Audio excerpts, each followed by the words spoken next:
नमस्कार साथियों, बदाला प्लेटफॉर्म में आपका स्वागत है। एनसीईआरटी क्लास 7 लेसन नंबर 5 अम्ल, क्षारक और लवण, इसके अपन ने 20 एमसीक्यूज स्टडी किए थे। आगे देखते हैं क्वेश्चन नंबर 21। कैलामाइन विलयन में उपस्थित रासायनिक पदार्थ हैं। ए ऑप्शन है ZnSO4 zinc sulphate, ZnO zinc oxide, ZnCO3 zinc carbonate and D है H2SO4 सल्फ्यूरिक एसिड। तो कैलामाइन विलयन में प्रेजेंट होता है जिंक कार्बोनेट ZnCO3। चींटी के डंक में फॉर्मिक अम्ल प्रेजेंट होता है तो उसकी जगह ये यूज़ किया जाता है। Question number 22। आसूत जल की प्रकृति होती है। जो डिस्टिल वाटर होता है उसका नेचर कैसा होता है। ए ऑप्शन है अम्लीय, बी क्षारीय, सी उदासीन न्यूट्रल, डी उपयुक्त सभी। तो जो डिस्टिल वाटर होता है उसका नेचर होता है न्यूट्रल, उसका जो पीएच होता है वो होता है 7। Question number 23। मृदा को अम्लीय कौन बनाता है। जो सॉइल होती है उसको एसिडिक कौन करता है। ए ऑप्शन है रासायनिक उर्वरक, बी पादप, सी खाद, डी है बुझा हुआ चूना। तो मृदा को अम्लीय कौन बनाता है। जो रासायनिक उर्वरक होते हैं, केमिकल फर्टिलाइजर्स, उनका ज़्यादा यूज़ किया जाता है। जो सॉइल होती हैं वो एसिडिक हो जाती हैं। तो फसलों की अच्छी ग्रोथ के लिए सॉइल जो होती न तो ज़्यादा एसिडिक होनी चाहिए, न ही ज़्यादा बेसिक। Question number 29। मिलान कीजिए column A column B. Column A में है प्राकृतिक अम्ल, कॉलम बी में वह खाद्य पदार्थ जिसमें यह अम्ल पाया जाता है। तो प्राकृतिक अम्ल में देखते हैं एसिटिक अम्ल, लैक्टिक अम्ल, ऑक्जेलिक अम्ल, टार्टरिक अम्ल और सिट्रिक अम्ल। पहले अपन ने इनकी केमिकल फॉर्मूला भी स्टडी किया था। प्राकृतिक अम्ल में नंबर फर्स्ट है एसिटिक एसिड, किसमें प्रेजेंट होता है, सिरका। लैक्टिक एसिड दही, ऑक्जेलिक अम्ल टमाटर और पालक। टार्टरिक अम्ल किसमें होगा, इमली, अंगूर, कच्चा आम। जबकि सिट्रिक अम्ल जो होता है वो नींबू और संतरा में। सिट्रिक अम्ल जो नींबू और संतरा में जो विटामिन सी के सोर्स होते हैं, एस्कॉर्बिक एसिड जिसमें प्रेजेंट होता है। Question number 30। किस खाद्य पदार्थ में एस्कॉर्बिक अम्ल पाया जाता है, यानी कि विटामिन सी किसमें प्रेजेंट होगा। ए ऑप्शन है आंवला, बी पालक, सी दही, डी है कच्चा आम। तो एस्कॉर्बिक एसिड किसमें होता है, आंवला। Question number 31। दूधिया मैग्नीशियम किस लिटमस पत्र पर प्रभाव दिखाता है। दूधिया मैग्नीशियम हाइड्रोक्साइड, जिसे मिल्क ऑफ मैग्नीशिया भी कहते हैं, तो किस लिटमस पेपर, दो प्रकार के लिटमस पेपर होते हैं, रेड और ब्लू। तो दूधिया मैग्नीशियम क्या होता है, बेस होता है, उसमें बी से ब्लू कलर आता है। तो ब्लू कलर कहाँ से आएगा, जो लिटमस पेपर है वो लाल होगा, तो लाल से किस में चेंज हो जाता है, ब्लू में। तो ए ऑप्शन देखते हैं, दोनों रंग के लिटमस पर कोई प्रभाव नहीं दिखाएगा। बी ऑप्शन है नीला, सी है लाल, दोनों रंग के लिटमस पर प्रभाव दिखाएगा। तो कौन सा, लाल जो लिटमस पेपर होगा दूधिया मैग्नीशियम लाल को क्या कर देगा, नीला। आंसर होगा सी। Question number 32। NO2 जैसी प्रदूषक गैस वर्षा जल के साथ मिलकर कौन से अम्ल का निर्माण करती हैं।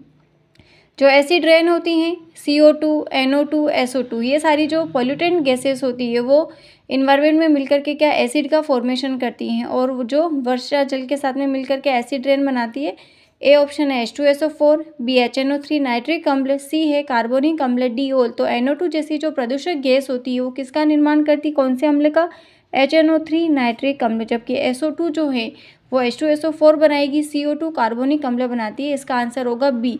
Question number 33। सुमेलित कीजिए कॉलम ए कॉलम बी। इसके केमिकल फॉर्मूला दे रखे हैं, इसको अपना इनका क्या नाम होता है उससे मिलाना है। HCl हाइड्रोक्लोरिक अम्ल है, HCOOH फॉर्मिक एसिड है, CH3COOH एसिटिक एसिड है, H2SO4 सल्फ्यूरिक एसिड है, HNO3 नाइट्रिक अम्ल है। तो HCl क्या है, हाइड्रोक्लोरिक अम्ल है, जो स्टोमक में प्रेजेंट होता है।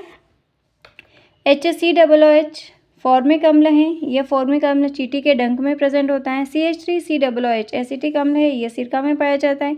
H2SO4 सल्फ्यूरिक अम्ल है, जो एसिड रेन का कारण होता है। HNO3 नाइट्रिक अम्ल, ये भी अम्लीय वर्षा एसिड रेन का कारण होता है। Question number 33। साबुन में क्या पाया जाता है। सोप जो क्षारीय होती है उसमें क्या प्रेजेंट होता है, NaOH सोडियम हाइड्रोक्साइड, बी है KOH पोटेशियम हाइड्रोक्साइड, सी CH3OH मेथेनॉल, या डी ऑप्शन है A एंड B।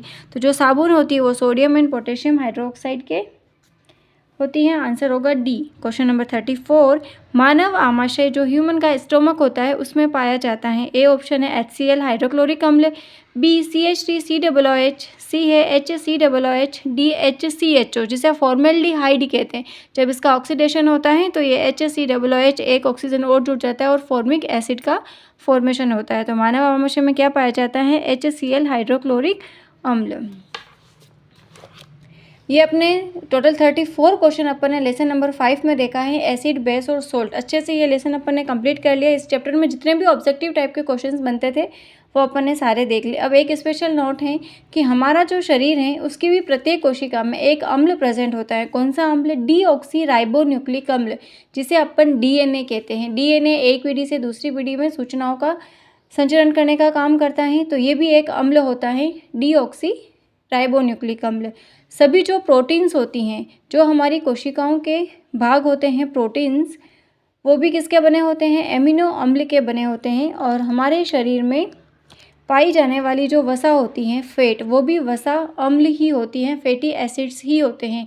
और ये जो फैटी एसिड्स होते हैं ये भी दो प्रकार के होते हैं, सैचुरेटेड फैटी एसिड्स और अनसैचुरेटेड फैटी एसिड्स।